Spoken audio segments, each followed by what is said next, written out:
Selamat datang di Story Kauri. Ini adalah channel kedua artikel YouTube. Jangan lupa subscribe ya guys, dan tekan notifikasinya. Kisah pemuda kaya, anak bos besar, pemilik 73 perusahaan, yang menjadi cleaning service. Episode 386.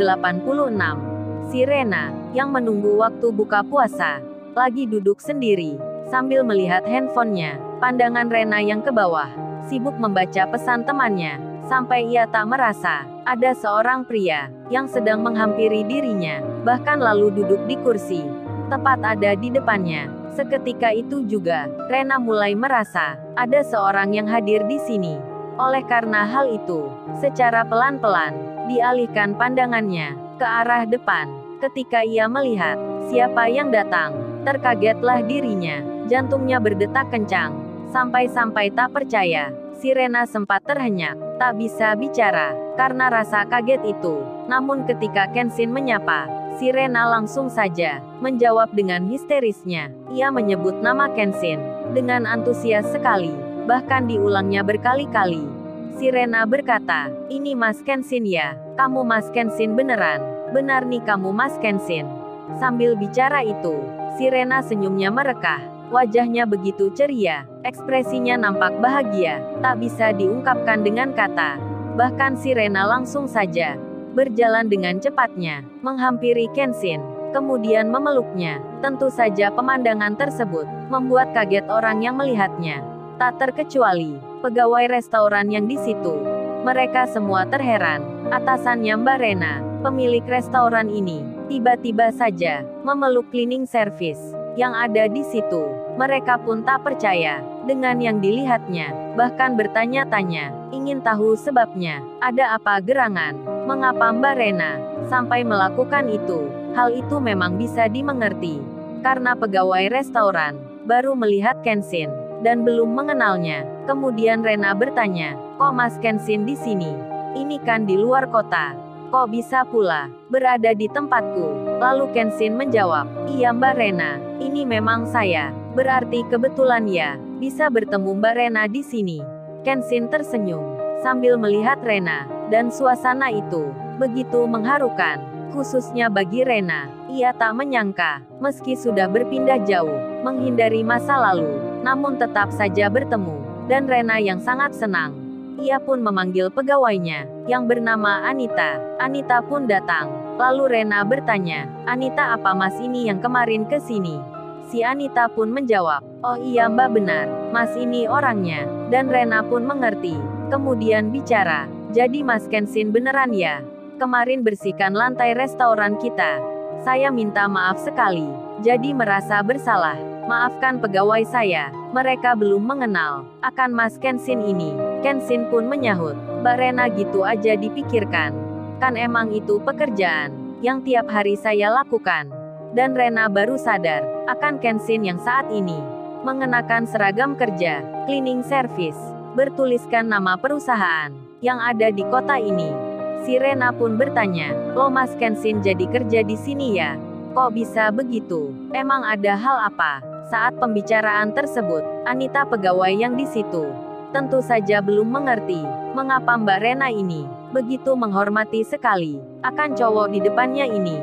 Bahkan terkesan, Mbak Rena ada rasa, padahal laki-laki ini hanya cleaning service.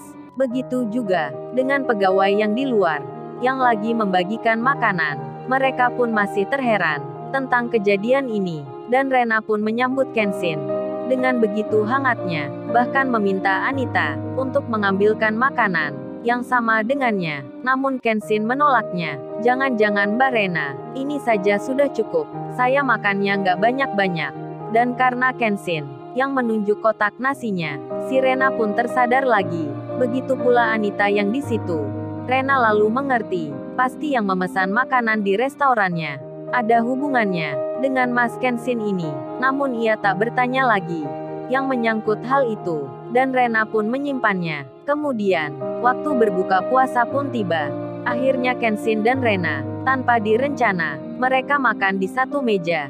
berbuka puasa bersama. Di sela itu mereka saling bercerita, saling bertanya, hingga tak terasa, waktunya pun tiba. Kenshin akan pulang. Si Rena mengantarnya ke depan, sampai ke tempat parkiran. Kemudian dilihatnya motor lama yang berada di situ. Si Rena pun bertanya, "Lo Mas Kenshin ini, kok bawa motornya Mas Iwan? Apa dinaiki ya sampai ke sini?" Si Rena tersenyum penasaran, dan Kenshin menjawab, "Oh itu Mbak Rena, motornya dikirim naik mobil, alias lewat jasa pengiriman. Kalau dinaiki langsung ke sini, bisa-bisa mogok di jalan, karena nggak kuat tanjakan." Kenshin tertawa, dan Rena pun sama. Kemudian tiba-tiba saja, hal yang tak diduga. Si Rena itu bilang, "Oh ya Mas Kenshin, aku penasaran nih, dari dulu gimana ya rasanya naik motor ini? Kalau aku mengemudi sendiri pasti nggak bisa. Maaf sebelumnya, apa Mas Kenshin mau ya menemani sebentar? Sekalian beli coklat di toko seberang. Kan jalannya memutar." Maksudnya, mengantar ke toko itu, dengan naik motor ini. Mendengar hal tersebut, tentu saja Kenshin mengerti. Langsung saja deg-degan hatinya. Teringat akan Kaori. Namun Kenshin tak mungkin menolaknya. Menolak permintaan Rena, yang wajahnya sudah senang. Kalau saja orang lain, Kenshin pasti bisa. Tapi lantaran Rena, Kenshin pun mengiyakan, dan langsung bilang, "Oh ya nggak apa Mbak Rena.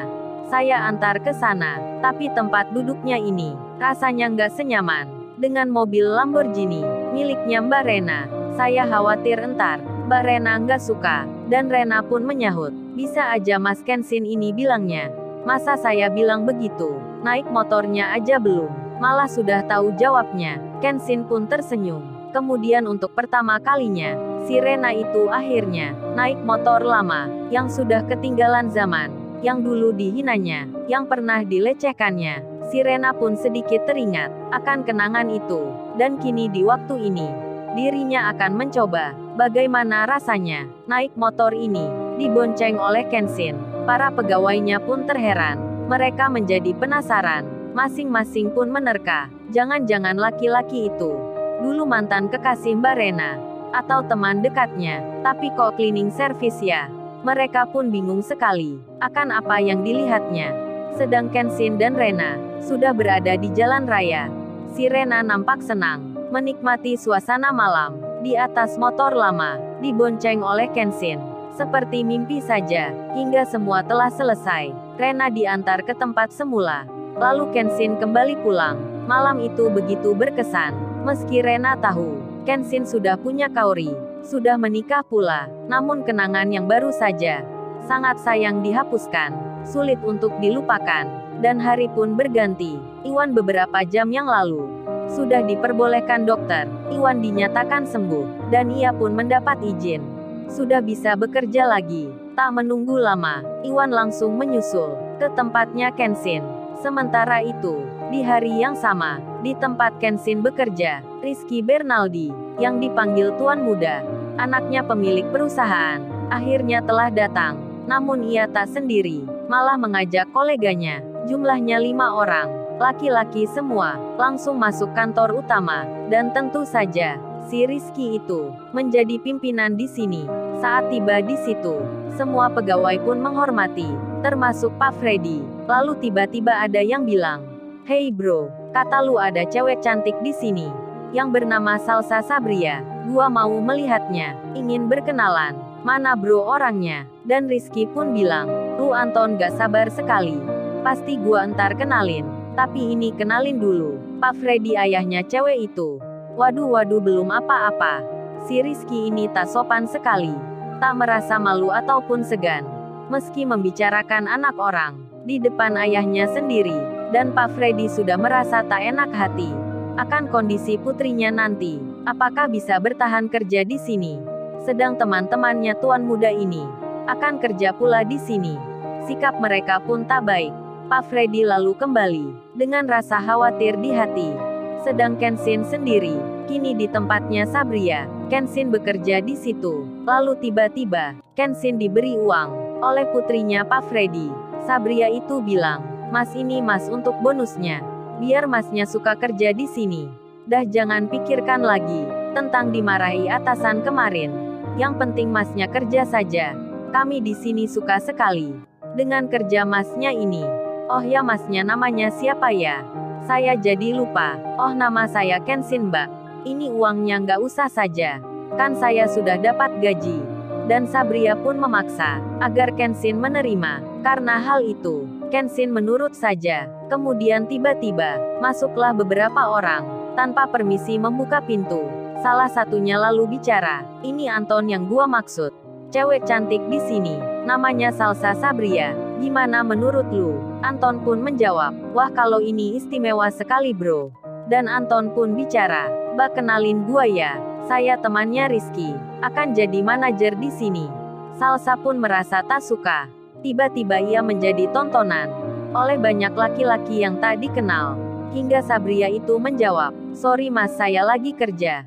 Jadi nggak bisa diganggu." Sabria pun tak mau meladeni. Hingga Rizky pun marah, mengeluarkan kata kasar. Kenshin yang di situ sampai mendengar. Lalu, bagaimana kisah selanjutnya? Subscribe channel ini untuk episode berikutnya. Terima kasih. Jangan lupa ya guys, untuk kelanjutan ceritanya ada di channel Story Kauri. Jangan lupa subscribe ya guys, dan tekan notifikasinya